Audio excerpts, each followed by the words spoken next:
have any feedback for the class of Shaw. Right, is that okay?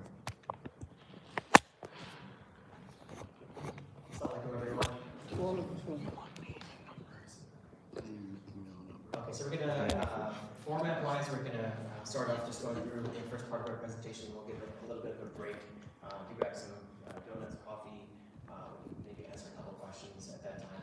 But then we'll go back to the second part of our program, and at the end we'll have the full question and answer session. If you get a chance, if you're able to take a picture of the QR code and scan it, there's a brief questionnaire we have here. If you're able to complete the questionnaire, we can, with any specific questions that you have or needs that you have, we can get back to you with information, inshallah.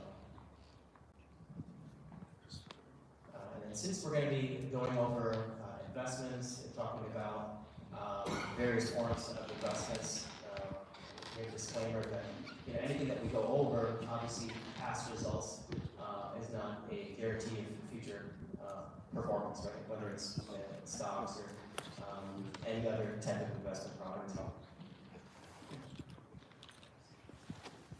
So my name is Ali Farouk, born and raised in Hoffman Estates, suburban of the Chicago suburbs.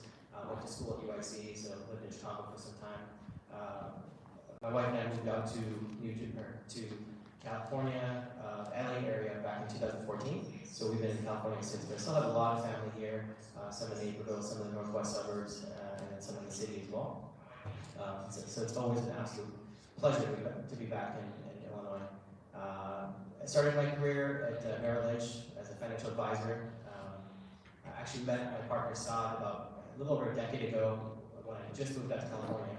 And mashallah, like from the get-go, we had the same vision, right? With a very similar background. I started off at Merrill Lynch. We started at Morgan Stanley. I spent some time at the Chicago Board of Trade.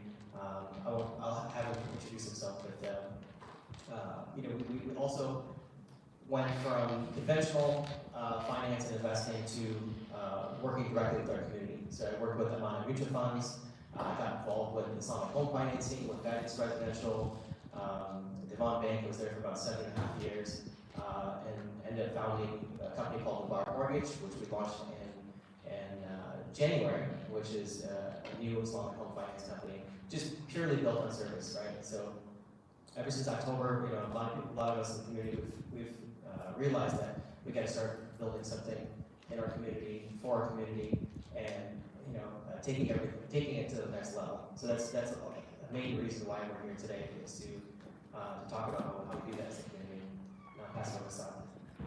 Assalamu alaikum everyone, pleasure to be here. I was born and raised in London, worked as an accountant, then in private equity, moved to America in 2007. I worked in New York for a couple of years, experienced the whole oil market crash first time while working there. And then I spent 5 years here in Chicago, so in downtown, in Gold Coast. When I got married, and first started our married life in Chicago. My wife's from Baltimore, Pakistani origin.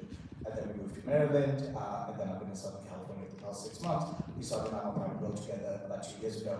So I've had the pleasure of working in this space. I did not even know the Sharia compliant investment existed in America at the time I moved here, because in England it's very commonly talked about.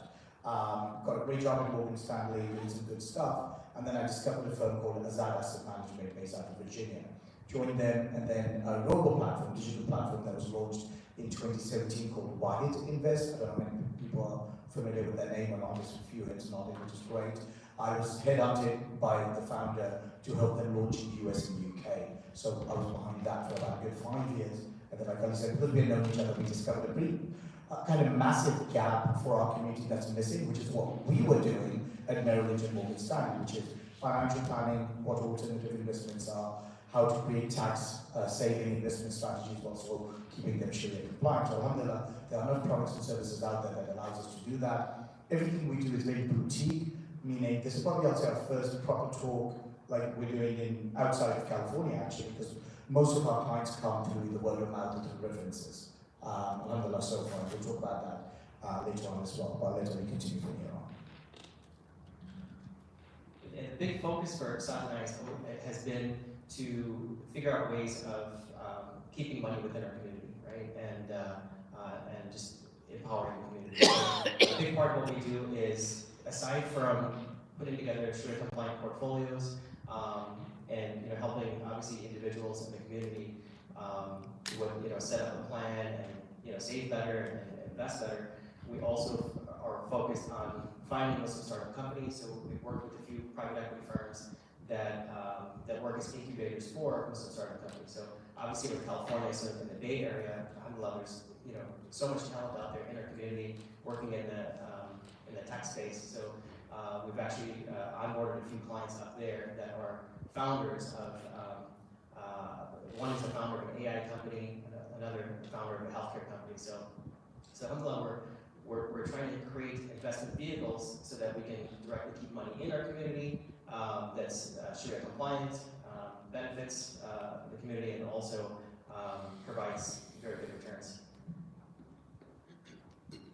And then with anything too, if you want to be good at anything, you have to have a plan, right? So a lot of what we do starts with a concrete plan, right? So each client we work with is different, right? So everyone's got different goals, everyone has different income, different liabilities. So for each client we work with, it's not just put it into an amana fund, right? It's about sitting down, understanding what their needs are, how we put together the most curated portfolio, right? And another big importance for us has been not only on the Sharia compliance side, but also on the ethical side.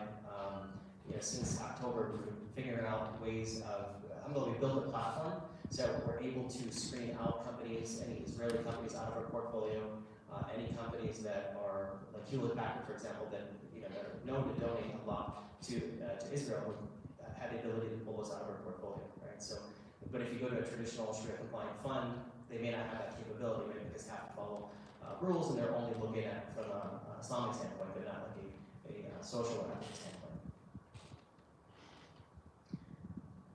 And then what is halal investing? What is halal finance? We'll briefly cover this, and then obviously I'm sure we'll have a lot more questions on the question and answer session. But on the investing side, it's predominantly known as musharaka, right, which is an equity partnership. So it's investing in companies or businesses, whether it's in the form of private equity or the form of stock. And it comes in vehicles such as stocks, ETFs, mutual funds, sukuks, which is a type of Islamic bond, and real estate transactions, private equity, and alternative investments, which we're going to cover. On the halal finance side, it's mostly it's home finance that's available in the U.S.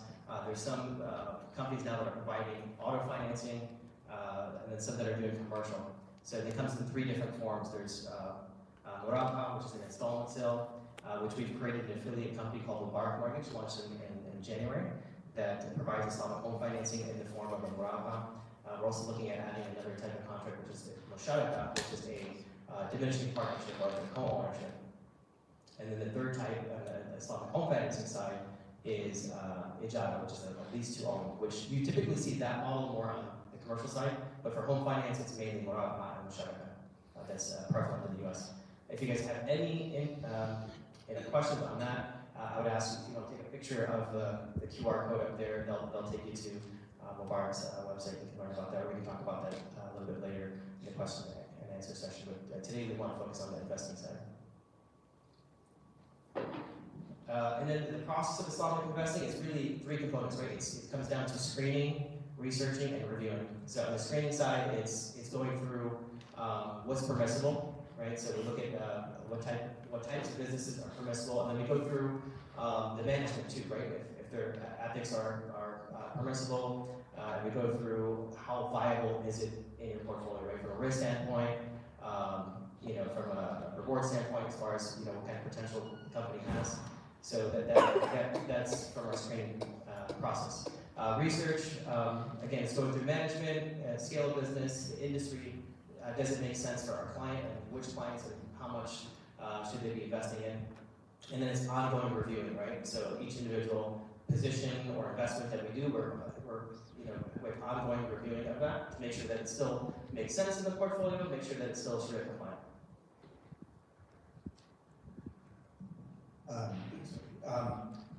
This is the part one of two parts of series that we're doing today. We're going to focus right now on part one about why financial planning is important, which is why we started what we did, because we realized with a lot of clients, this is the client who worked over the years, had one of two goals. I have an old retirement account, can we invest that in a halal way? I have a 401k where I work, how do I invest in a halal way? Those are called set it and forget it investments. But what's your plan to retire while living in the present, i.e. living in the present, planning for the future? And that's where planning comes into play. That's what we learned to do at companies like Morgan Stanley and Merrill Lynch, and we realized that that's a really big gap that's missing, which is realizing how you want to retire, what can we do to get there? What can we do to realize that life is a set of goals that change over time, and how do we do that? So before we get into it, I want to make sure we're engaging with everybody. I have a question to ask you. Last couple of days, yesterday we had a very busy day with 3 different meetings, presentation at ISNS, alhamdulillah went very well, and this question always gives a very interesting insight of other people we talk to. So my question to you would be, what is the first thing that comes to mind when you think about money? And would love for this assist to participate as well, please, if that's okay. There's no right or wrong answers, just what's the instant reaction to an answer? Yes, please. Bills. Bill. My wife's just the exact same thing, like more bills are coming over here, you can't ignore them. So anything else? Yes. Access and opportunity. Access and opportunity, absolutely. Bills, access and opportunity. Anything from the brother's side? What's the first thing that comes to mind when you think about money? Just shout out the answer. Percentage of it will go away to government. Taxes, yes. Paying to Uncle Sam. Okay. Anything else? One last. Security. Security. Okay, great. So we started with bills, opportunities, taxes, and security. They all have one theme in common. They give you a form of an emotion. When bills come, you're probably anxious, you're stressed, you're annoyed that my money is going. Opportunities make you feel calm, relaxed, happy, excited. Those are all emotions that I can do something. Paying taxes, looking at your tax form, the 1040 is like, yeah, I'm working so hard. Why is this money going away? We have clients that we talk about it. Opportunities as well. More you earn, more you can give back to your community. I love what's written, they become an ICN pillar. That was our discussion about an endowment yesterday, and we'll cover that in part 2, how we as Muslims can support our communities in a better way. So what that teaches us is that by default, we are emotionally attached to our money, no matter what it is, because we work hard to earn it, which also means we need to protect it the right way through estate planning, etc. That we'll talk about in part 2. But the key to successful investing and successful financial well-being comes from being logical, goal-oriented, and putting your emotions to one corner. Very hard to do, but that's how we've seen successful investors work with us. If you're irrational, you make rational decisions, there's no logic in it. Not saying that financial planning as a science actually does have a science behind it, but if you are an emotional individual, you will make irrational decisions. So that's the key when we start talking about planning with clients is, what we're going to discuss will make you anxious, it will make you uncomfortable, but our job is to take that away from you. If you're working with an advisor that leaves you confused, anxious, worried, you don't want to be working with that individual. So what we do is when we decide on working on a financial plan, we work in reverse engineering. We talk about retirement first with you. And we do what's called the 4 quadrants. We start with the top left, right, left, right. So top left is, first of all, understanding, regardless of what kind of a retirement account you've had or you do have, how is that working out for you? Are there other type of accounts you could benefit from based off your income, etc.? So we apply tax planning to it. On the right, then we review your investment choices. Do you have? The point 2 on the second one is really important, self-directed brokerage link. I'm sure some of you might be aware of it. If you work somewhere, you have a 401k, you want that to be halal, Sharia compliant, or any other retirement account based on the type of company you work for. If they offer what's called a self-directed brokerage link, you can buy Sharia compliant mutual funds, not ETFs. ETFs are also basket of stocks, but they're never really often available in retirement accounts, unfortunately. And then, what do you do with old retirement accounts? A lot of times we've talked to people who vaguely remember having a couple of retirement accounts before, they're stagnant, they don't know what's happening with it. I mean, that's like saying, leave money on the table and forget about it. We know we're emotionally attached to our money. So let's get logical there. And then, how much to contribute? The misconception a lot of people have is, you have to always max out your 401k. I challenge that with clients and say, no, sometimes you don't. It's based on how much you're earning, how much you're paying in taxes, how we can reduce that liability for you by making sure you're getting enough advantage to get your match, and then let's work on the rest. That's how planning comes in. And then we talk about your pre-retirement strategy. You have 10, 15 years as a goal to retire, 20 years. We work with clients of all ages, alhamdulillah. And it's like, how do we achieve that? What other hurdles do we come across? And what do we do to overcome them? And then lastly, tax planning strategy. R&D, when you're 72 and a half, you get an income from your 401k plan. If you donate that income, you don't pay taxes on it. Why does that matter? Perhaps you have multiple investments, real estate, etc. How do you manage those? That's called QCD, and then more importantly, DAF, Donor Advice Fund. Anyone here has a DAF at all that they've set up for their family or themselves? No. So what you're probably doing every year during Ramadan is making cash donations. And when you file your taxes, there's a max amount that is entered in it.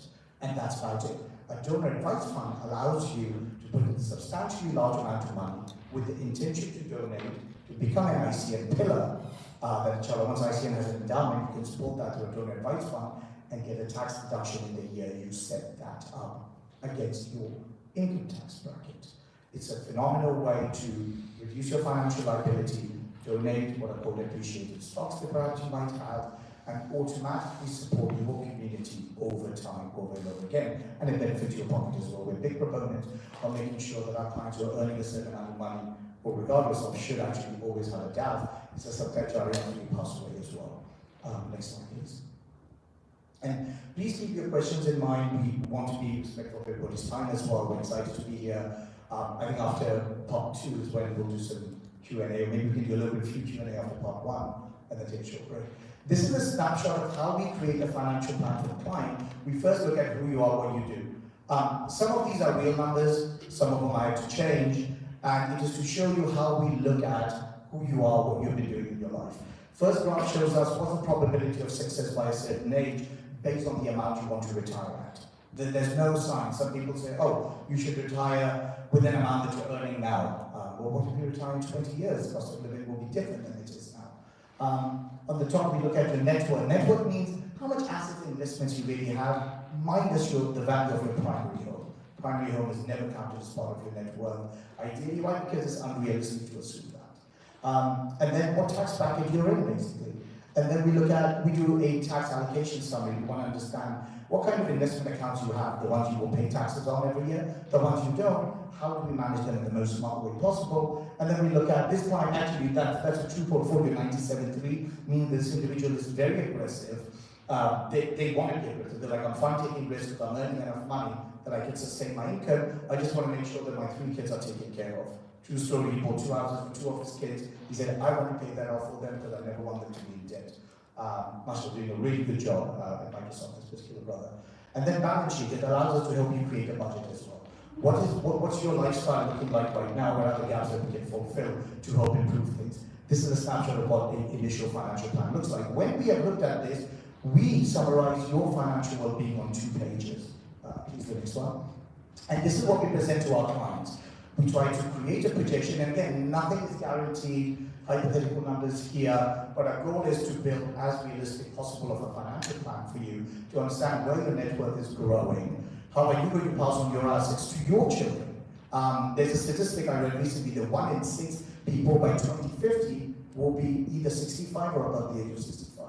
Which means at some point you're going to have a discussion with your kids, or they need to have it with you, about your assets and how you're protecting them, and how you want to make sure they don't just burn all those assets away. So this allows us to create action items that Ali and I and our team works on. It's not just the 2 of us. We started the company. We have 2 more people that work with us and they back office support. One of them is a financial planner. And then we look at your assets. How are your investments allocated? What do we need to change and why? And then lastly, the second part of the plan, and this is what we work based off every year with our clients for our annual meetings. Second one, please. Is we work with key objectives and current overview. We take a look at what you have, we work in reverse engineering with a retirement strategy, and then we break everything down. How much debt you have, what are the action items we need to do for you, and what you need to do for yourself, that we will hold you accountable for. What investments we do, state, will is in existence, do you have a trust in existence, and then risk management, taxes, how are we going to help you? We work with a lot of CPAs as well that we're able to introduce our clients to. If there are certain situations where we feel like their CPA, all that he or she's doing is just filing taxes for them, but not really advising them on the best investment vehicles or ways to save on taxes as well. Just like the brother in the back says, a percentage of your money going away. How can we be smart about it? So this is what a financial plan practice looks like, and it always gives us an objective 3 is target. You know, how much you want to have in cash savings, how you want your portfolios to grow. With that being said, the next slide, I think is where we will stop for now. And we can do some Q&A right now for about 5 to 7 minutes, then we can take a quick break and then start again. But the next section is quite deep about talking about the kind of investments we make, some family talk, some personal stories to kind of share about where we are and what we do.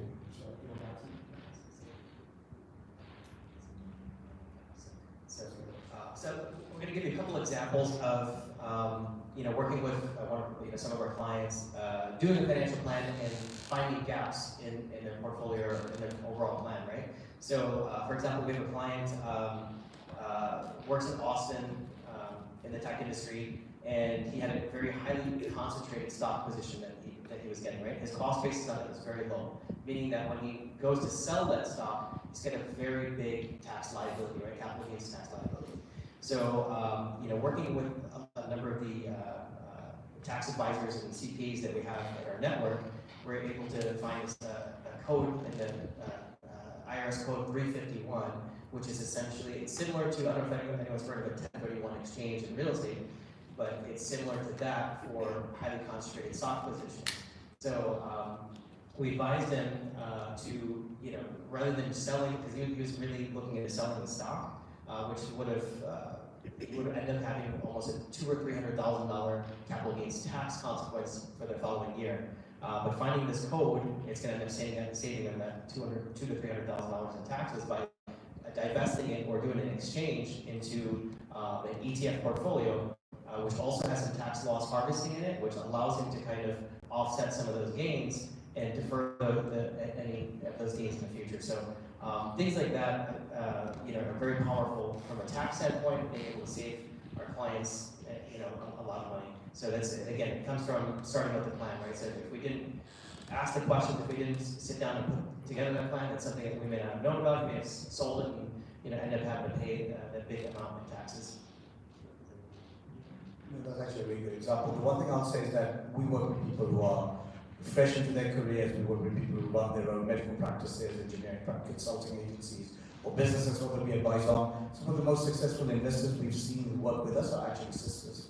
Because you guys are very logical. You are actually truly less emotional about investing. And you're more like, this is my goal, how can we achieve it? So we've actually truly seen a lot of sisters that become, mashallah, very successful in investing. And we always tell our clients that make sure you're communicating with your spouse as well about the investments you have, because estate planning is key. We'll briefly touch base that at the end. But for now, for a few minutes, we're happy to open the floor for any questions from so far what we have shared. Yes. Do you guys work with student loans, like product? Meaning like helping.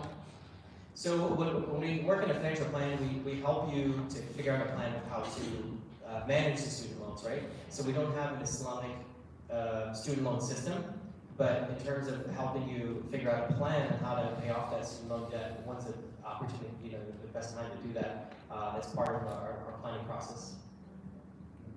Let's go, brother and then sister. So. Got it, okay, that's fine. Do we have an access to this presentation? We will, there are certain slides we cannot share because they are for the general public or without our explanation, it becomes a compliance issue. We will have a summarized version of this or some of the key stuff that we will share with the team, inshallah, and then share. So the ICN finance team will have it, whatever we can share, we'll send out the presentations to everybody who registered and they can communicate.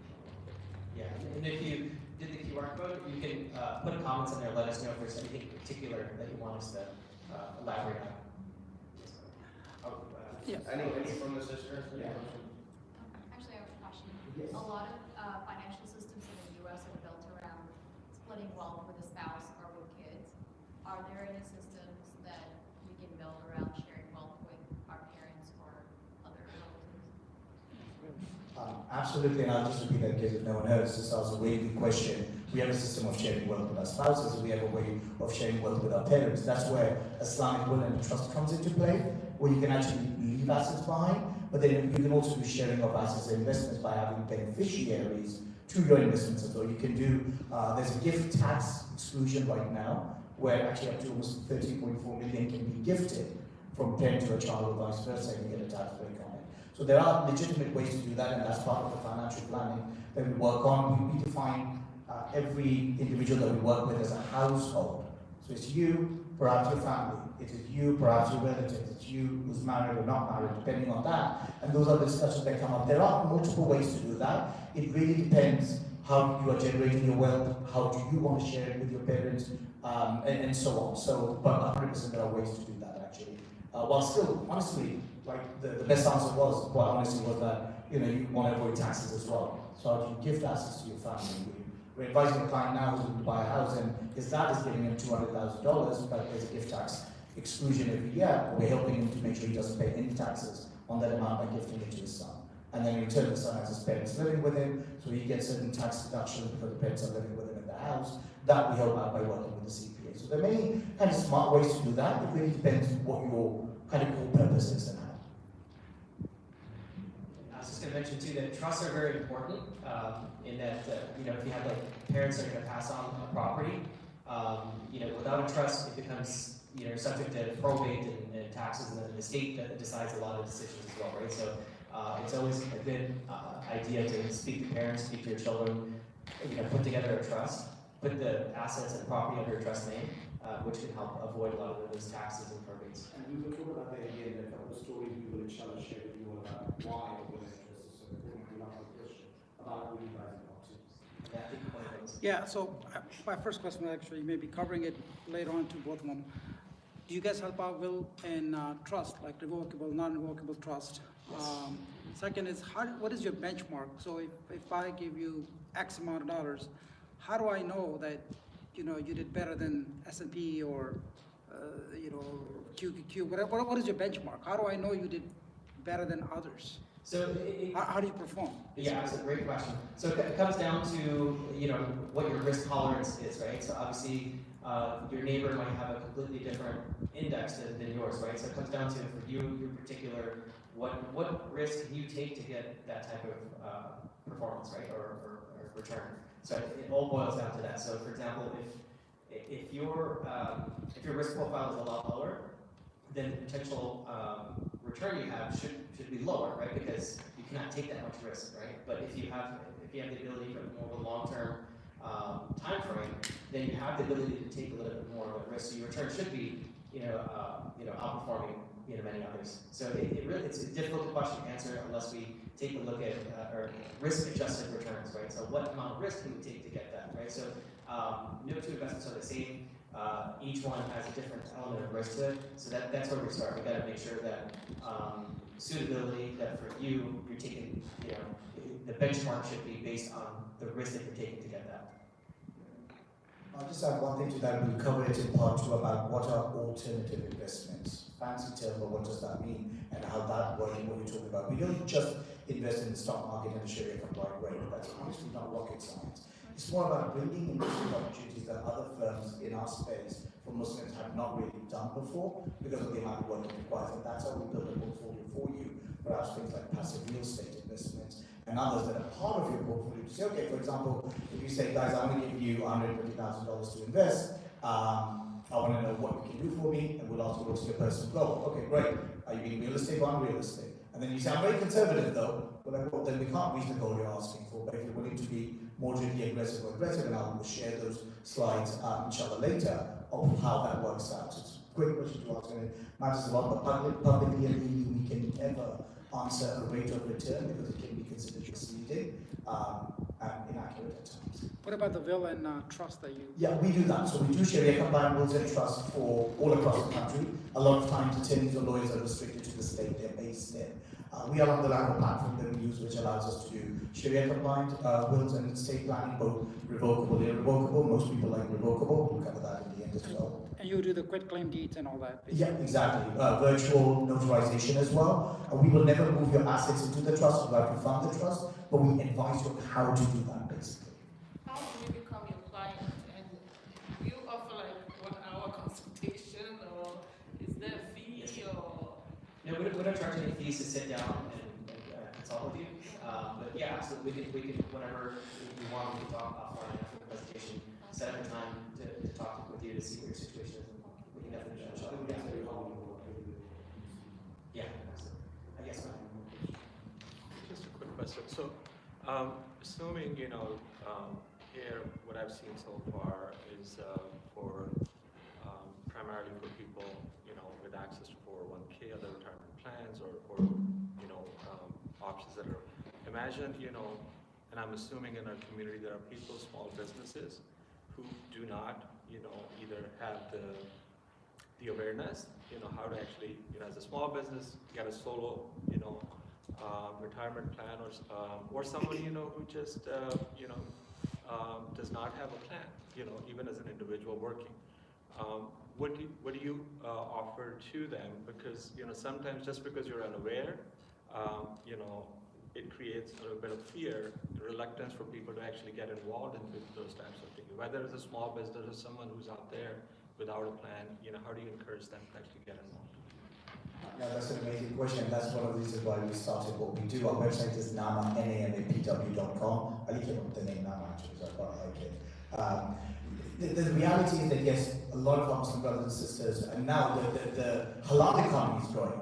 We're seeing ads about the halal fest everywhere in Naperville. We're like, we just sent someone over there to just dead work. But in reality, no, that's a very serious question, because we do work with both brothers and sisters who are running their own businesses. They may have, you define a startup or define a small business, and they're unaware, so we help with planning it out. So we help, and because again, I've worked in the space, I've worked both for startups and small businesses, and advise them, we do a financial plan for you. So we help build out a plan to understand the operations of your business. We help you improve that if need be. We find gaps in your business that can help you improve growth of your business as well, because I've personally done that for other Muslim startups, and I've advised Muslim businesses on how to grow their business as well. And then we help on the investment side. But okay, how much are you actually earning in your business? We were talking to someone yesterday who, mashallah, does well with a couple of farms this individual owns, but those farms are not under a business name, they're under his individual name. That's like the worst mistake you can ever make, because now you're liable for every single payment that's coming in. So a lot of times, like you said, that because of the unawareness, our job is to first understand what you're really doing, and then the best way possible, find the gaps that need to be fulfilled, and then we help you achieve that. That's where our planning fee comes in. So we charge two types of fees. One is we just sit down with you, create a financial plan, and maybe you want to run with it yourself. Great. Sometimes people say, create a financial plan. I see what you're recommending there. Now I want you to manage it for me. So we have a husband and wife practice, to your question. They run a primary care practice in Austin. Always stressed. They're like, our practice is growing. We get about 200 patients a month. We're making good money, but we don't know what's going on. We're using a payroll company here. We have 10 people on 1099s, but we don't know how to structure it so that we can just focus on our practice and grow it and not worry on the operation side, and we have no investments. We have a solo K and that's it. Or a separate. Sometimes we choose and tell you which type of account to use. So yes, we can 100% help with that. It starts with creating a financial plan, a blueprint of what you're doing. We do our research work on that, and then we present to you on the action items on the 2 pages that I show on what we need to do and how that accountability will work. Just piggybacking on what you said, for small businesses, we have small partnerships, 2, 3 partners. They start something, it's successful, unaware, but when you start to make those people aware that some of the gains you have from the business, could then actually further, protect your future by putting some money into a solo business 401, K plan that actually benefits them. They're getting the money out of the business, that's profitable. But just because they don't know, they're not, doing some of those things. But that is actually healthy for that kind of a business, those partners to be looking at, okay, I'm making money, but then I can actually further secure it. 100%. And being open to talking to a financial advisor. I think we have a big enough taboo, unfortunately, in our community as well, but sometimes we believe we know better than the other person. Ali and I have gone through enough where we say that we have very kind of direct conversations with our clients. Keep in mind, we are not employees, we are employers. We started our own company. We don't work for a salary anymore. We work for relationships that allow us to earn an income to feed our families, in return giving value to our clients that we have learned through collectively 17 years of experience, 34 years give or take. So you're absolutely right, and that's where our planning strategy comes into play, operation strategy to understand how you're running your business, what are the gaps that need to be fulfilled, why they need to be fulfilled, how to go about it, and keeping in mind how much your business is earning and how much you're spending as well. Sometimes that alone could solve a big problem. A lot of times people don't know that they've started something, but they're overspending somewhere. They're not taking advantage, like Ali said, of the right tax codes as well that can give them better tax credits. So we work with CPAs that we bring to the table for you to kind of analyze all of that as well. Thank you. Maybe if sisters have another question, one more round, then we'll take a little break. Yes. From sister side? What? Yeah, go ahead. Okay, so when you say like Sharia compliance, what is your reference? Is it like all members, or like, and can we reach to them and ask like questions to verify something related to Sharia? This is one question, I can have one. No, absolutely. The brother asked a good question when we talk about Sharia compliant investments, how do they come about? Is there a board or not? So we don't keep an active board. I've worked with boards before. Boards change and opinions change. So what we do is we follow the highest grading of what defines a Sharia compliant by an organization called AOFI, the Accounting and Auditing Organization for Islamic Finance Institutions, AAOIFI.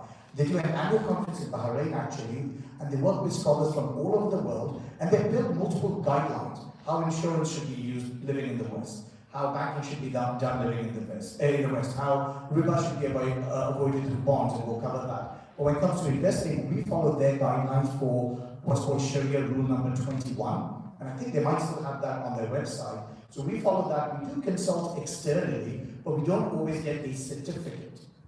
Just because the amount of time invested in that and the cost, we're losing out on value. So we know that at the end of the day, when we die, we'll be questioned about what we did with other people's money. So we recognize that, but at the same time, we follow the guidelines of AOFI, what they've said for an investment to be Sharia compliant. We review all of our investments every month, and we make changes between 3 and 6 months if we really have to.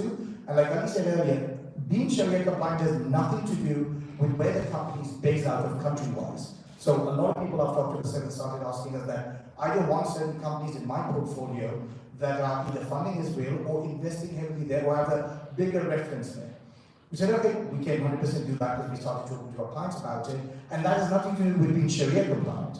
That is to do with personal ethical value, bottom line, being socially conscious. So we're able to do that as well. Sometimes clients will come to us and say, I want to use your portfolio, but I want some Sharia compliant mutual funds and ETFs as well in my portfolio. So we'll do that as well for you. But from a screening perspective, that Ali had covered earlier, we follow AOFI guidelines. If we do have to reach a scholar for a specific investment that we want to introduce to a client, we will review it with them, and we'll have a write-up on that available if clients want to see. Let's take a very short 10-minute break. There's tea and donuts outside. We'll come back, we have a long presentation, and then we'll have another Q&A before we end. Yes, and then we'll stay here, inshallah, to do some more conversation. Please help me with the donuts and chai and a lot more.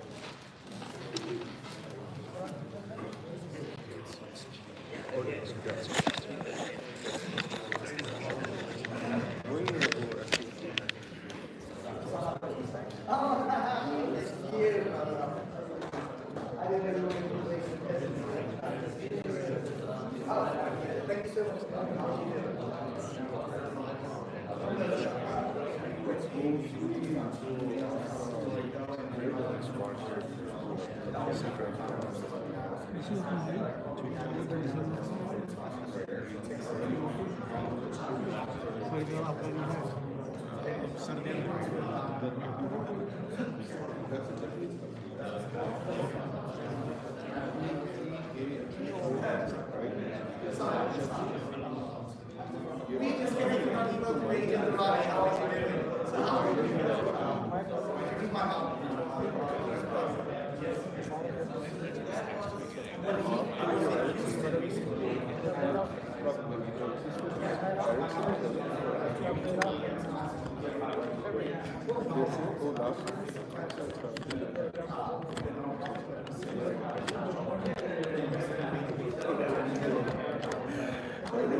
Once in your lifetime. What was this? Finance? Right. Yeah. Finance? पड़ेगा यही तो मसला है, तो बस पड़ा ही है।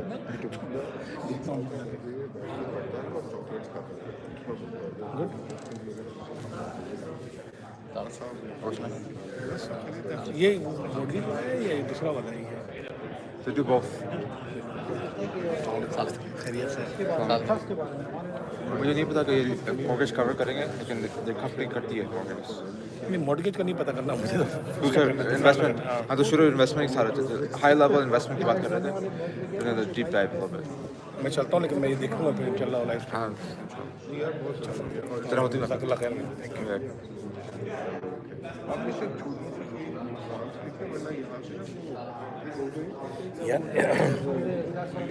I want to put a camera, so you don't have to do this.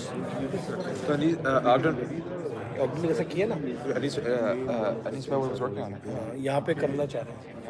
हम लोग को टैक्स रिटर्न्स भरते रहते हैं, जैसे वो आवाज़ कहाँ से पहुँचेगी समझ नहीं आया। टैक्स स्ट्रेटजी होगा कि आप टैक्स करके Outdoor में कैसे सके, अगर आप इन्वेस्ट करके तो आप ऑर्डर में तक टैक्सेबल है, right? Basically, you got 28 grand, let's get a copy or something. Basically,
Let's start in 1 or 2 more minutes, so if everyone can make their way from the lobby back, inshallah, we're going to begin in a couple minutes.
Assalamu alaikum, everyone.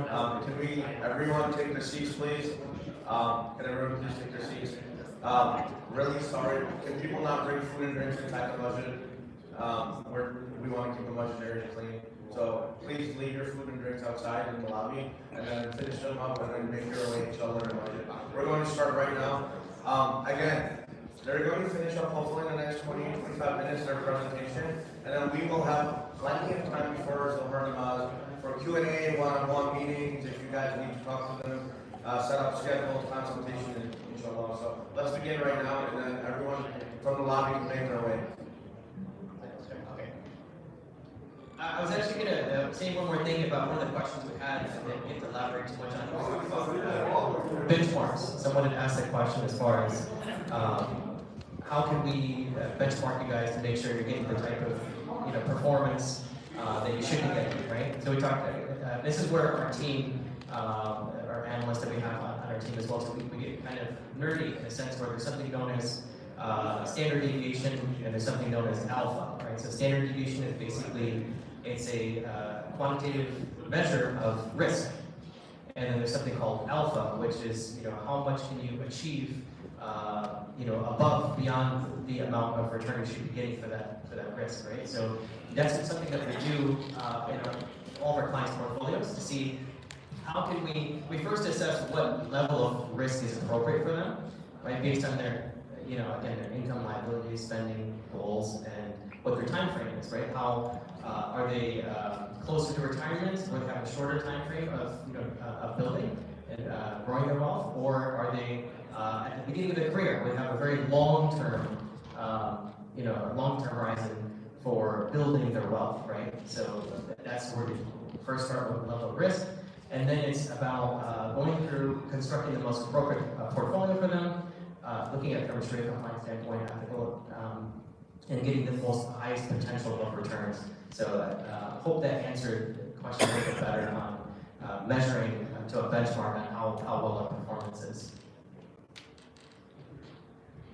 All right, so we're going to get started on the second part of the presentation, and we're going to start talking about how we grow your wealth, right? Whether you're an employee and your employer is offering you benefits, 401k, or if you're self-employed, I know one of the brothers mentioned you're self-employed. How do we help you put away money, set aside money, and grow that, right?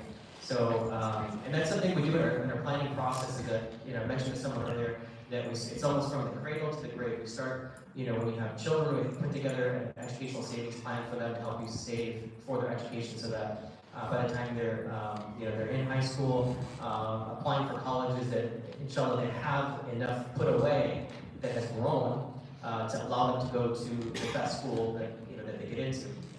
And then also when they get their first job, or you get your first job, or get a new job, right? How do you analyze and assess the benefits package that you have to make sure you're taking advantage of any 401k match that your employer might be giving you, and then helping you assess what type of Sharia compliant options you have within that, right? And helping you manage that. But you're buying your first home, helping you put together a plan for that. So it's all about planning, and that's kind of how we start with growing the wealth. We're going to show a couple slides and kind of just give you a little bit of a visual as far as something known as compounding returns, right? What that means is that when you invest money, you're getting a return, a continuing return on that, right? And when you keep, the gains that you get, if you keep reinvesting that money, meaning you're not pulling out the money that you're making, it compounds at a significant rate, right? So this chart is showing something called the S&P 500 index, which there's two graphs. One is the line in gray, and then the other one is in dark blue. So the line in gray is basically assuming you keep investing the money, but you're not receiving any dividends, right? And the second one is a total return, meaning you're investing the money, and all the returns, the dividends that you're getting from like stock that's paying you, for example, it's being reinvested in, and that compounds, right? Exponentially over time, and you can kind of see how it significantly increases by just by the power of compounding. And this chart is another example of those, just another visual of that happening. Yes. So, let's say this is all set up. My question is about the zakat. Is that automatically, like, how do you take care? Because that's my biggest concern or fear is like, how do you take zakat on everything that you gain? Sure. Okay. We can maybe go. Yeah. Yeah, Yeah. That's very good question. Question. We help you calculate your zakat, the type of investment you have. We work with a couple of scholars on that. So every year during Ramadan, we do a purification report to make sure that any amounts that should be purified from your portfolio, you just donate that as not zakat, and then zakat on the type of account you have, based on the scholars we work with, how that should be calculated. So we do advise if we're doing constantly working throughout the year. We are happy to do that in every year, so that takes care of your portfolio. In the first part of the presentation too, Saadid mentioned something about donor advice funds, charitable vehicles. So when it comes to zakat too, that's something we'll cover that at the end again. But something that from a tax standpoint can be very beneficial as well. Right? Rather than doing cash donations, we can help you create a donor advice fund that you're putting money away into. From a tax standpoint, it's great, and then it grows, right? So you can invest it into some investments that compounds, and then you can deploy it to various different charitable organizations, relief organizations, masjids, etc.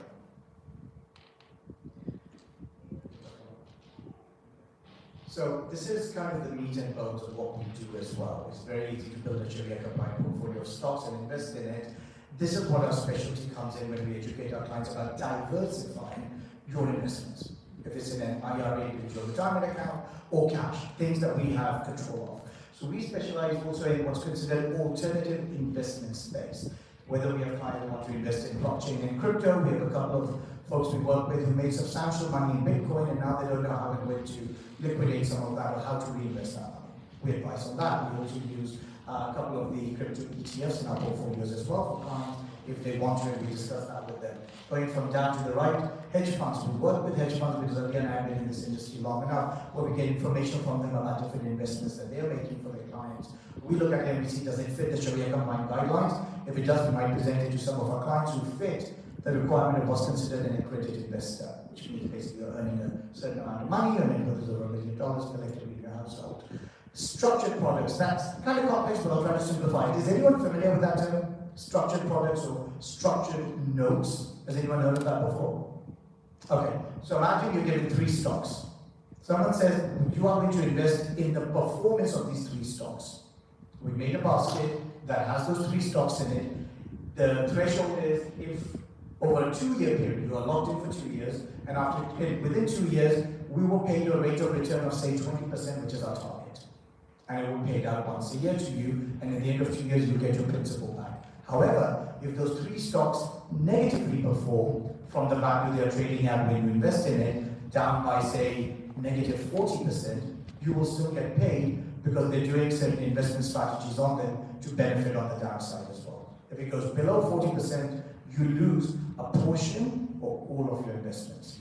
Usually, these are built through kind of large-sized companies like maybe Microsoft, Facebook, and others, that we would need to worry about our own likelihoods if their performance went down negative 40% in a 2 to 3 year time frame. So structured products are very unique. Most advisors don't really offer them because they don't have the training in it. Ali and I have actually trained in them, and we've used them in the past. It's a great income generator.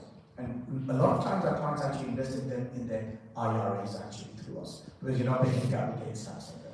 And it's an income generator. Sometimes it's locked in for a 3-year period. 3 stocks, performance is around, say, one of them actually has a 32% return in 3 years. We have some clients locked in it, and if it performs as low as 40% negative, you still get paid. Because below that, you lose 40% of your portfolio value. But you're not getting paid anything until the end of the 3 years. So if you invest $100,000, you get 32% plus the $100,000. There's another one that's actually paying 20% for 2 years, and then you get your principal back as well, and that's paid out monthly, like 1.66% or something. They come and go, so it's not like they're always available. Usually structured product comes for a limited period of time. It's invested, move on. We get them probably once every other month. We vet them, we see if it's worthy of introducing our clients to. Real estate. I don't know how many people here are part of a Muslim finance group, and it's pretty big with a lot of people in Chicago and WhatsApp. Oh, there you go, sister. So I do try to talk it with people whenever I can. I think they have a Telegraph group as well. So some of the brothers and sisters do ask questions about real estate investing, or what you do if you're investing physically in real estate, how to invest those returns or passive ones in a amount of fund, etc. So when I asked that recently, someone I know about. So we find passive real estate funds for our clients that fit the Sharia compliant requirement, meaning they're not dealing in interest, they're not borrowing money from a bank, they're not applying mortgage interest to the return. So there's one out of Dallas that Ali and I have vetted. We're actually going for ISMA in August, and we'll be meeting up with the executive team again, that gives a flat rate of return of 12% till end of Q1 next year, and then it will fluctuate between a minimum 8, maximum 10% until 2029. What they use it for is for growth. They already have a lot of land this company has purchased. They're building single family homes on them. People that have put down payment on the plot that they want to build houses on, they use this money for construction purposes. And because they've done really well there, they say we can give a 12% return now. It's defined as ordinary income, but the money is locked until end of 2029. They consider it risky investment because they're not publicly traded, so we have to be very clear about it. It's not for everyone. Usually, no more than 20% of your net worth is what you can invest in a fund like this on the maximum. You can't do more than that. So it just becomes more for a risk, basically. So we do vet passive real estate funds that's part of our portfolio. Sharia compliant stocks, passive real estate funds, some structured notes, infrastructure funds that are supporting small businesses. We're launching our own fund, now a PE fund, inshallah, in a few weeks, where we have a lot of clients that want to put money in to support the Muslim economy. So we will have some Muslim-based real estate projects in there that we could invest our clients' money in, some Muslim startups that we have vetted already that are reaching a profit margin, some small Muslim businesses that are almost at the verge of reaching profit, but they need a little bit more extra kick to help them. So it generates a different income stream while supporting our own community. I've seen that very successfully be created in the Jewish and Christian community. In the Jewish community, I believe the statistic says that money rotates 6 or 7 times before if it leaves their community. I don't know if ours is once or twice, so we don't know. And then private equity, same thing that we're launching. And again, some of these investments may not be an ideal fit for every client we work with. We have some clients that just want a financial plan, a bit of understanding and done. Some will say, yeah, I have some money, I want to understand how I can grow my wealth above and beyond just investing in the stock market, what you guys have. So this is one of the specialties we work on. Some of the stuff is hard to digest, but we do our best to explain it to our clients. Anything you want to add to that? You can talk about the 1031 actually, but that's a really important one. We have a client, so I will cover this slide. It looks really kind of odd. I wish it was built in a more simplified way, but we've been compliant. We work with clients who own, we have a client in Dallas who owns 7 pieces of property. He's got 7 pieces of single-family homes, and now he's thinking that he has kind of capped out, and I'll let me cover this, on the max that he can gain out of it, because the Austin market, the real estate market, boomed a lot and now it's stabilized. And he's saying, if I sell, I will have capital gains tax because I've been owning this real estate for a long time. I bought it for very cheap. How do I avoid taxes on them? That's what we advise them on the 1031 exchange, and I'll let Ali cover that, why that matters. Sure, and I want to comment on something that Saad just mentioned in the previous slide, as in terms of how the Jewish community keeps money within the community rotating at least 7 times, right? For us, unfortunately, our community, we're always looking at, okay, what's how can I get the best deal, right? These guys are more focused on how do we keep that money in the community, not leave the community.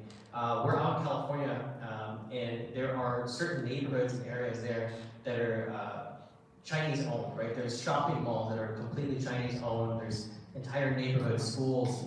There's a neighborhood called Roland Heights where I live, where if you drive down the street, the stores are in Chinese, right? There's McDonald's and have a font of Chinese, right? So it's incredible because they don't let money leave their community 21 times. So when you figure out like how are they getting so much cash and being able to do this in the community, it's money doesn't leave their community, right? So that's something that we definitely really stress and with the community try to help us get into that mindset to take it to the next level. And this slide, Saad was talking about one of our clients who owns 7 investment properties in Texas. And I don't know how familiar everyone here is with Texas, but the property taxes are high, right? So, and there's been a big boom over there as far as real estate. A lot of people moving to Dallas, even Houston. So there's been a lot of appreciation of property values over there. But the property taxes are very high. So our client determined that he's kind of capped out on how much money he's already gotten the appreciation of the properties, but based on the rental values, he's kind of capped out. So he's been determined to figure out how to sell these properties. And obviously, if you sell an investment property, and if the property is appreciated, again, you're dealing with capital gains. We talked about this a little bit earlier with another client that we had on the stock side. This is on the real estate side now, right? Again, on the real estate side, so there's something called a 1031 exchange, where you can sell it and invest into another property. But the problem is, if he sells and invests in another property in Texas, he's going to have the same issue, right? So we have different investment vehicles that have real estate funds that invest in different types of real estate, whether it's commercial properties, Amazon distribution centers, self-storage, student housing, senior living, those type of things that are 1031 eligible. So we're looking at different opportunities for him to slowly start, so he can slowly start selling off these properties that he has and reinvesting them, avoiding those capital gain taxes. Yet it also reduces a lot of the risk that he has in his current investments, right? Because current investment properties that he has, there's tenant risk, right? What happens if the tenant stops paying? What happens if the tenant deteriorates the property? Those type of things. So this eliminates a lot of those different risks and a lot of his time, right, with actively having to manage those properties.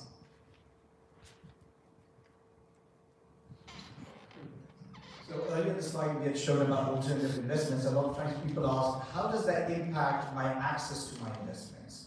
Are they what's defined as liquid, meaning can I take it out whenever I want? Or is it illiquid, meaning I cannot take it out for a specified period of time? This shows the tax implication of the investments we recommend our clients, the income that they generate. There are 2 ways to earn money by investing. Either growth, means the value increases whenever you sell, you make money, or income, that is paying you a dividend or a rate of return. And then liquidity. So we look at structured products, they usually have low liquidity, like I said. If it's a basket of 3 stocks, usually it's locked in for 2 years or 3 years, you can't take your money out. And if you do, sometimes they charge a penalty, but they pay the monthly, quarterly, or a maturity or return, basically.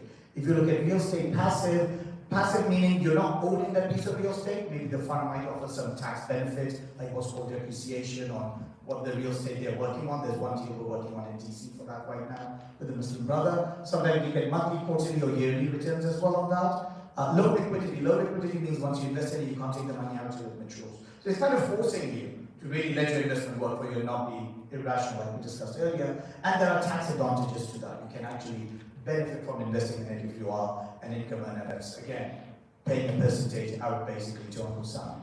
Venture capital, private equity, quite honestly work the same way. We, because of the line of work we're in and the services we provide, we're working with a couple of very successful Muslim brothers out of the Bay Area. We're very successful startups, and we want to make sure we can introduce our clients to them as well when they do their next fundraising. So for that, we're launching our own PE fund with the purposes for our clients who are interested in parting away a small portion, maybe 5, maximum 10% of the value you want us to invest for you, or that we do for our clients, in Muslim startups. A small portion of that will go into Muslim businesses that we have vetted, that we are in conversation with, and then a small portion in passive real estate funds, in addition to directly investing, to benefit from it. That's the key to growing wealth in a Halal Sharia compliant way, while also circulating investments within our community. And alhamdulillah, because we are our own firm, we are not restricted to what we can do, we're restricted by whether Sharia compliant or not. And same goes for private equity, by investing in potentially profitable businesses that we have vetted, we educate our clients about it, why, and then we take it from there. So we're very excited about this. Lastly, there are 3 more slides left, then we'll kind of wrap up with a safe line question. This is what a hypothetical portfolio would look like for most of our clients. The most popular one is the one on top, moderately aggressive. No more than 20% of the portfolio at most we recommend to put in a real estate passive fund, because again, it's low liquidity, it's long term, we want to make sure you still have access to cash flow. US equities should get compliant stocks, 40%. Sometimes people do want Islamic bonds. It's not for everyone. Some people are more aggressive. They have a 20, 30-year time horizon. They're like, I don't need to worry about it. But if you're of a certain age where your investment value matters, we want to make sure we're investing in a way that's not going to harm your principal. Not that we can ever guarantee that, but we try to do our best. That's what our specialty is. And then, like I discussed, alternative investments. 30% of, say, 200,000 or 1,000 goes into all the alternative investments we have. We recommend what that would look like, and it will either create growth or income for you. Aggressive portfolio, we have a few clients that are going for that right now, and they do argue that I want more than 30% of my money in the alternative investments. It becomes really risky because we have to stay compliant with the SEC as well when we do these things. So there are rare times when we will make an exception depending on the income someone earns. So this is what our portfolio, there was a brother who I told you here, asked a question about how do you benchmark or show your rate of return against the more popular indexes. This is how that works. This is what a portfolio will look like, not just investing in Sharia compliant funds and saying, oh, we'll match it against the S&P, which is the top 500 stocks, which does not define our economy, it defines the performance of those companies. But this is what a portfolio should ideally look like if it's truly diversified, that's giving you some cash returns, some long-term returns, some growth, and some tax benefits as well from those investments. So this is what an average hypothetical portfolio would look like with us. I'll let you take over on the real estate use. So this above here is a case study that we did on one of our clients who was invested into a investment property in California, and this is benchmarking it against a real estate fund that we ended up putting them into just based off of this case study. So the property that he owns was a $400,000 single family home, of which the current rent that he was receiving was $2,150 per month, so $2,150 a month per rent per month, and he was paying about $50 a year, or he's increasing the rent about $50 per year, right? So that's the rate of increasing rent. But his what he's paying every month was $120 a month in HOA, $4,800 a year in property taxes, and about $150 per month with a property manager to manage that property, and also $80 a month in insurance to insure the property. So if you look at the chart, I know there's a lot of numbers there, but it's easier to visualize just the graph, right? So the one in orange is basically the trajectory of how much he's making on the investment property that he owns, and the blue line above it is, if we switched over to, which we ended up doing, switching it over to this real estate investment, that's the trajectory of the growth based on 8% per year.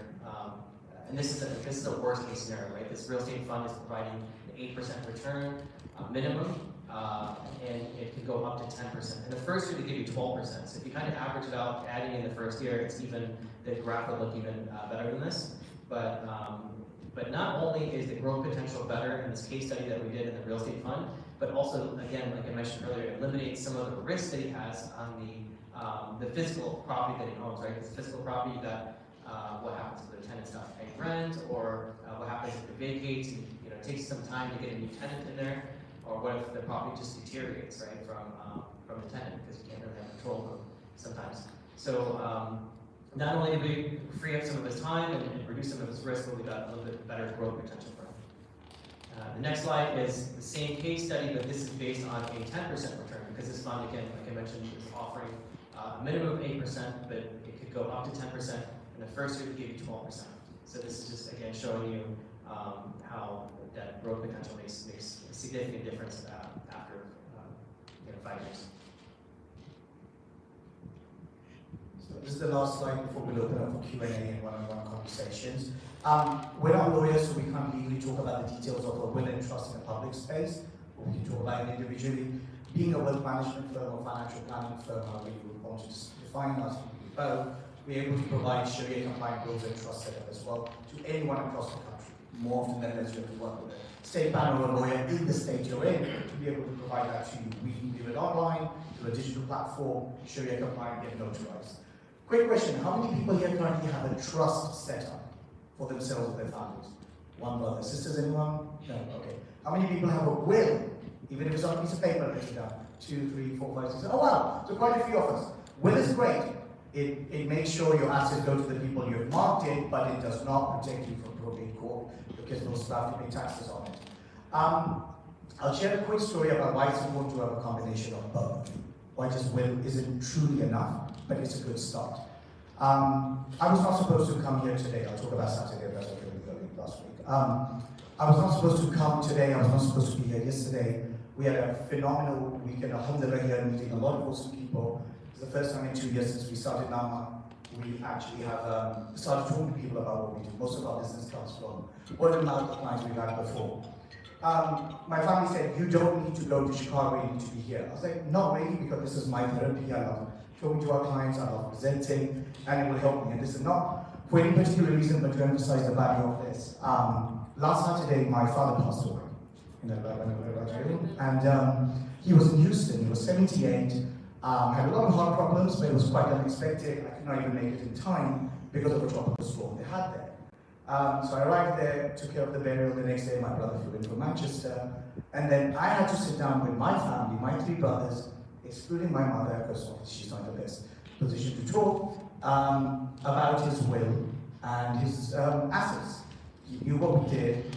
He hated every time I would hound him about it. I forced him to set up a will, got a revocable trust. It should have been an irrevocable trust prior to his passing away, but and I just did my brothers and say, guys, now is the time to do something I do for our clients. And I've done it before, where you're emotionally wound up, you're not thinking straight, and you're not supposed to, but now you have to talk about your assets. And I had to go through his will and decide what needs to be done with their assets. Good thing that he finally did set up a will. He had some assets in Houston, he had some, I didn't even know, some real estate in Pakistan he had invested with his brother who passed away. I'm like, okay, we need to figure all that out. But the reality was that should he have not had a will, we would not be able to touch anything. His social security would not have gone to my mom potentially if he hadn't marked as a beneficiary, which we had to make a call to do that. Apparently his car that used to drive a van was only in his name. It was not in the trust. So which means I can't go on the DMV. Pro tip here, free tip. You go on a DMV website, you can assign a car that's perhaps owned by one of your loved ones and make yourself a beneficiary on it. Did anyone know that you could do it? So you could have a car in your parents, sibling, kid's name and add yourself as a beneficiary on it, because if they pass away, the car is in that individual's name, you'll have problems when you sell it.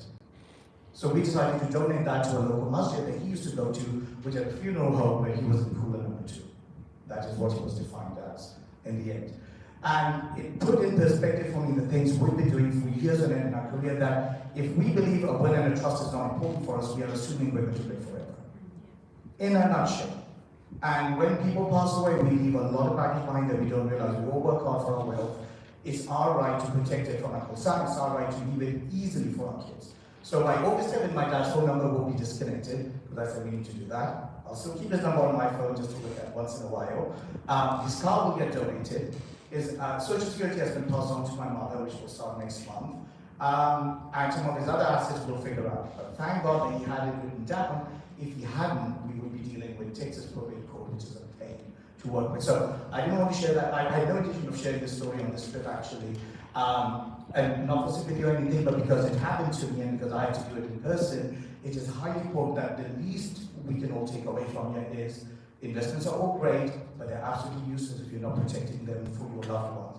Have a conversation with your kids about it, with your siblings, with your parents as well. Hey, what are your investments? What are you doing with them? Am I the right beneficiary? Is it done in a Sharia compliant way or not? These are very difficult conversations to have that we kind of push away because it's easier to do that. But when I sat with my brothers, I was the ugly duckling there sitting there saying, it's only been 2 days, why are you talking about it? I'm like, because we have to, I'm sorry. In a month's time, when you get those 5 death certificates of his, there will be proof that he's not around anymore, and you guys will have issues. So we need to, so that's what we do from an empathetic standpoint with our clients, that those relationships, people become very personal for us. It's not a number on a spreadsheet for us to control. So I just want to share that hope that will create emphasis. That those of you who have a will, please make sure it's up to date. Assign the trust if you have, real estate assets in it and stuff, because that will save a lot of grief and hassle in the future. Is that what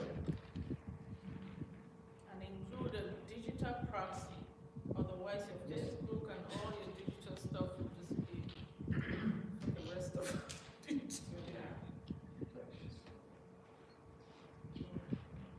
Oh yeah, this one Ali just brought up a good one. We recently learned about a sister whose husband passed away. Young person, probably in his early 50s. I believe she has 3 kids, and she didn't know anything about her husband's investments. He never discussed it with her. She knew about 401k and stuff. She didn't know how to access it.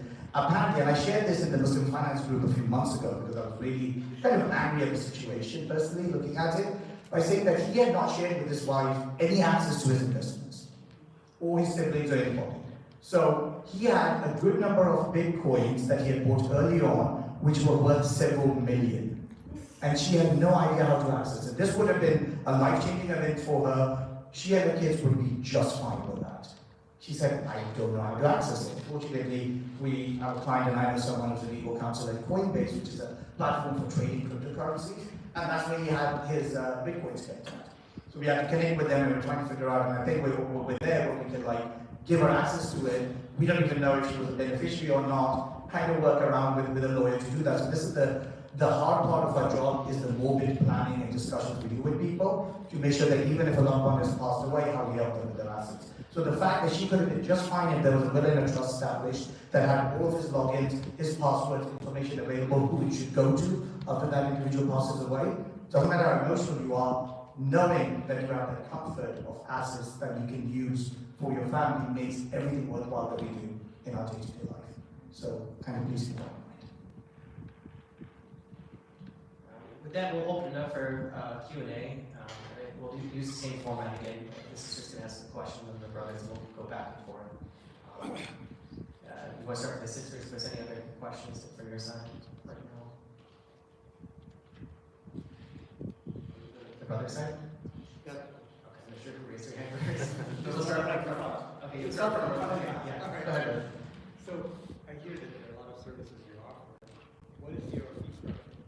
Great question. So our fee structure, someone asked us a little bit earlier too, in the Q&A break. So it really depends, right? So fees for us, for example, we work with some young physicians that just started, right? And they don't have any assets, so there's nothing really there's no assets under management that we can charge a fee on. But we start with putting together a financial plan for them, maybe setting up a trust will. So we might charge a flat fee for that one service. And then once you start investing in, once you start growing those assets, initially we won't charge anything because it's probably going to be a very basic investment portfolio for them. But as it gets more sophisticated, when we start to add in more, tax services and that type of thing, then we'll look at an appropriate fee percentage of assets under management. And it can go anywhere. The highest we've charged is 1.5%, which is, it's for someone that we're doing a lot of different services for. The lowest that we've done is 0.35, right? This is someone who has significant assets with us, you know, and that, you know, we kind of have a system set up. So usually, the more assets in our management, we tend to lower our fees for that. Yes, sir. Second row? Mm-hmm. Oh, actually, it's advanced assistance, sorry about that. Yeah, yes, sir. Do the rules or regulations change drastically from state to state Rules change for investments? for investments. Okay, rules for investments. Not particularly. You mean in terms of like auditing, or in terms of like how you can invest or tax? Yeah, like how you can invest. Got it. Yeah, there are a number of different rules that do change, right? So, for example, like the maximum amount you could invest, put in your 401k or IRA per year, that tends to adjust from time to time. So there are certain things that adjust. That's something that we're always very mindful of, and educate our clients earlier in the year, saying, hey, this year's going to be different. The maximum amount that we can put in there is going to change. So yeah, that's something that as a firm that we have to be very compliant of. Any changes for that matter, that we have to go ahead and make adjustments for it and educate our clients on. A few slides back, you had the comparison between the real estate fund versus the corporate piece of property that brother owned. Did that include appreciation on the real estate itself, or was that just sort of income? Great question. No, so this particular property, and I mentioned earlier to the Texas State that there've been, the reason I didn't include appreciation on it is because a lot of these properties are kind of, not capped necessarily. Texas definitely, I think people feel that, hey, it's kind of, it's almost a little bit of a bubble over there. But the reason I didn't add it in, and that's a very valid point as far as appreciation of a property. So that's something we assess as well, right? So when we do our case studies, we take a look at, okay, at what rate has this property appreciated? That particular property is in Fresno, California, outside of Fresno, an area called Clovis.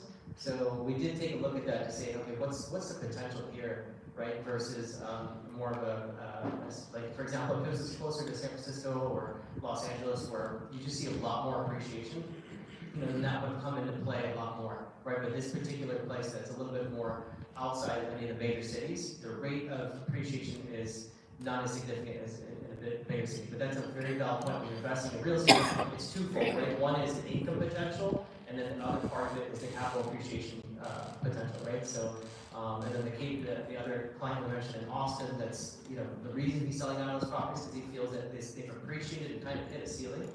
But it's a very great question. On the sister side? Okay.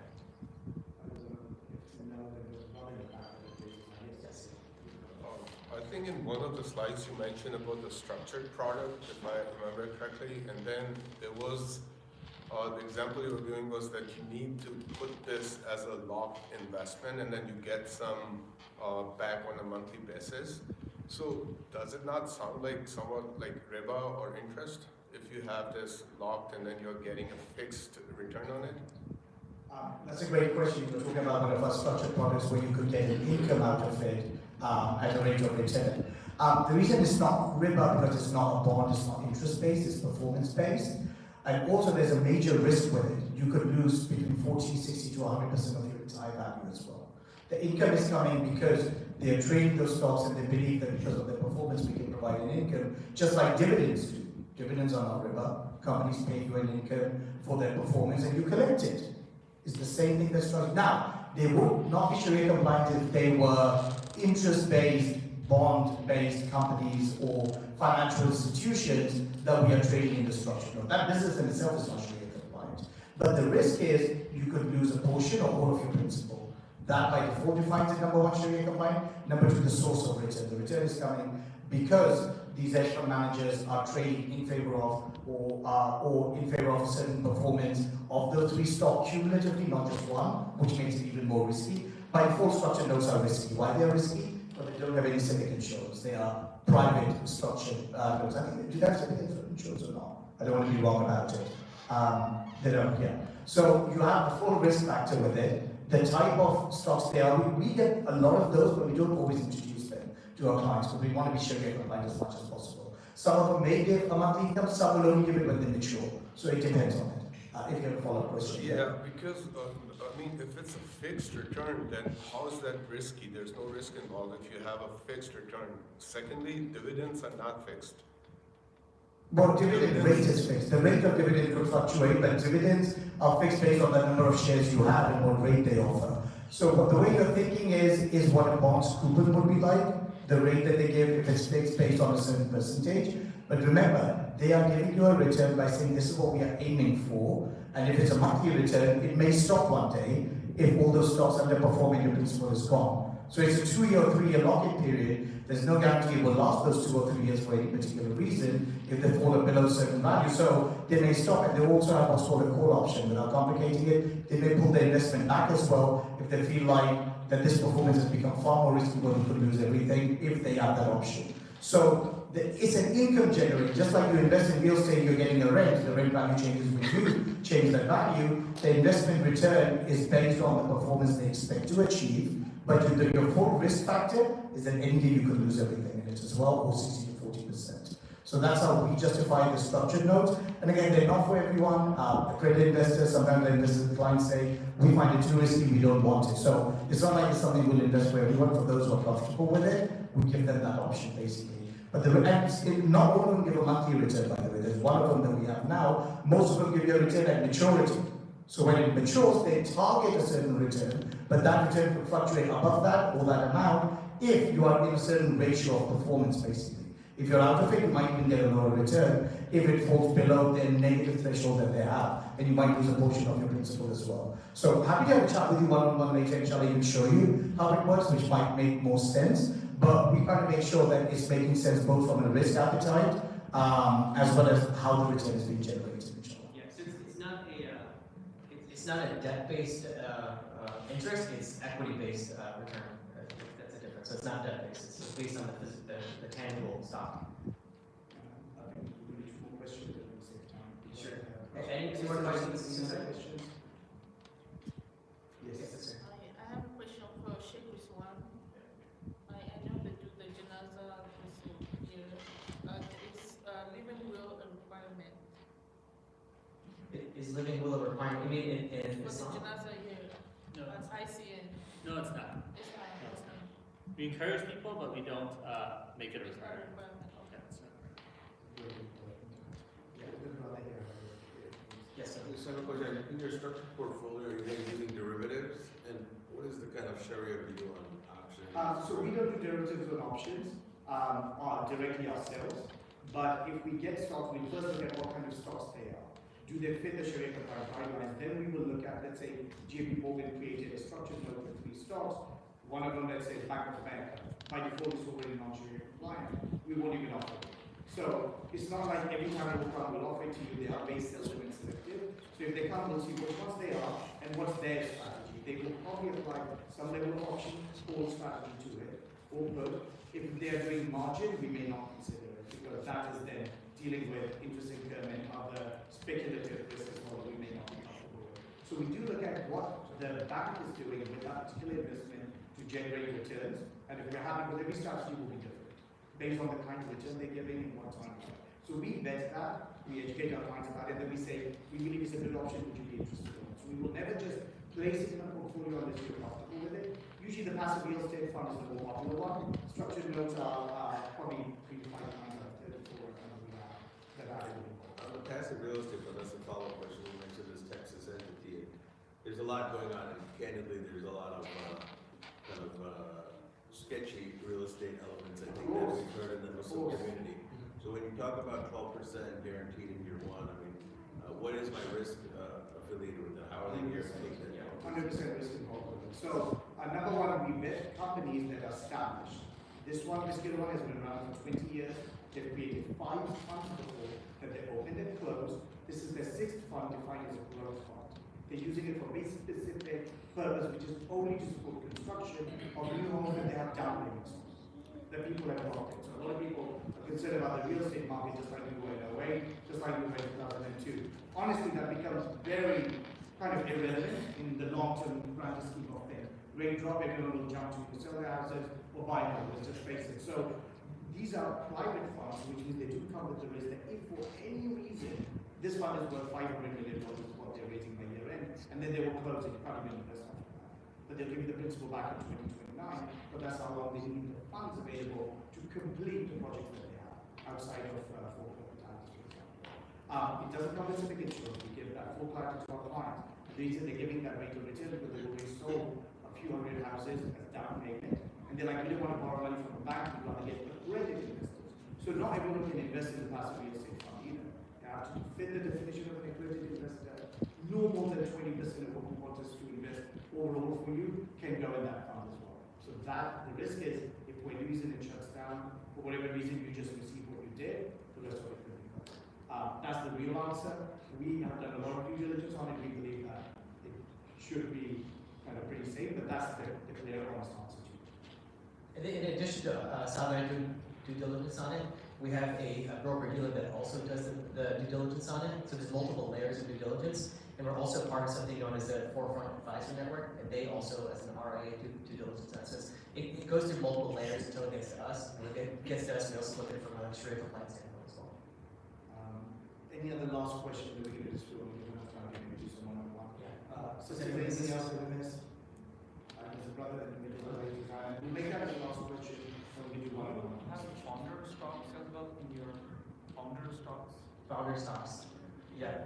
Founder stocks, Means some startup. Yes, so we have a private fund that we have recently structured, that if clients want to, you can say, guys, I want a certain amount of money from my portfolio that you're managing to go into a private fund, and then we decide on a discretionary basis which are the best startups, best real estate projects, best small businesses to diversify in. Unless you specifically say, oh, I'm giving you guys X amount, and you told me about 2 of the startups you guys are only investing in now for this year, I would like all of that to go in. So we'll get that in writing from you. Otherwise, we diversify within that between the startups, between real estate, through the fund, and small businesses as well that are operational and generating profit.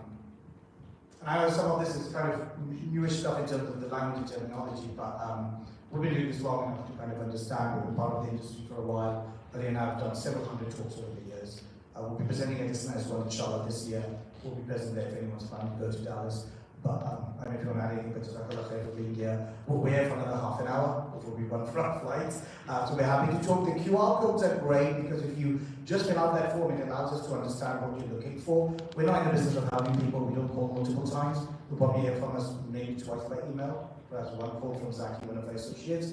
And then after that, it's really up to you if you find value in what we have to offer from a planning or investment perspective that might fit your needs.